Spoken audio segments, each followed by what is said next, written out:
Wow! Thanks God, it's Friday na nga mga inday. At dahil Friday nga, ayan, i-enroll muna natin ang aming BJJ.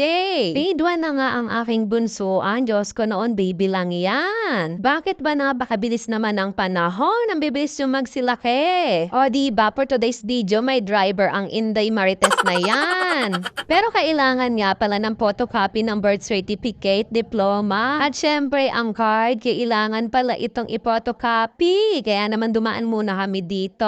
At after nga magpa-photocopy ng Inday Marites na yan, abay syempre pupunta na tayo kung saan pwede na natin siyang i-enroll sa grade 1. Tignan na din natin, baka makamarites na tayo sa teacher kung anong makakailangan nilang bilhin. Diyos ko, gastos is real na naman pala. Syempre, after nitong enrollan, ano pa ba ang gagawin kundi ang mamili ng mga gamit para dito sa school, uniform, at kung anek-anek pa, Diyos ko.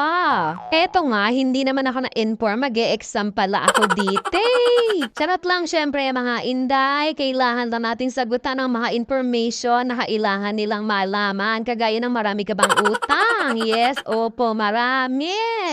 Diyos ko, inday. Madadagdagan pa yan, mga utang mo, inday, dahil eto nga, marami kang bibili na gamit sa school. Oo na, sige na, wala naman tayong choice, kundi umuwi na lang, ganar. Abay, 1 week na lang yata mahigit, pasukan na ulit, Diyos ko, wala pa tayong gamit na nabibili para sa ating mga bagets, jowa. At malapit na naman para tayo magpabalik-balik dito sa school, gawa ng tayo ang magiging service ng bagets na yan. Diyos ko, hatid sundo.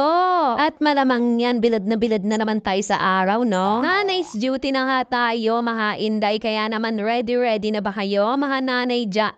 Malapit na pasukan. Maaga na naman ang gising ng mga nanay na yan para mag-ready ang mga Junakis papasok sa school. O diba, napadaan pa kami dito sa Siomai King para bumili ng merienda ng bagets. Favorite kasi ni JJ ang siomai, kaya naman binili na din namin siya para pag uwi ay may merienda naman ng Junakis na yan. Napakahirap pa naman pakainin ng batang yon, Diyos ko.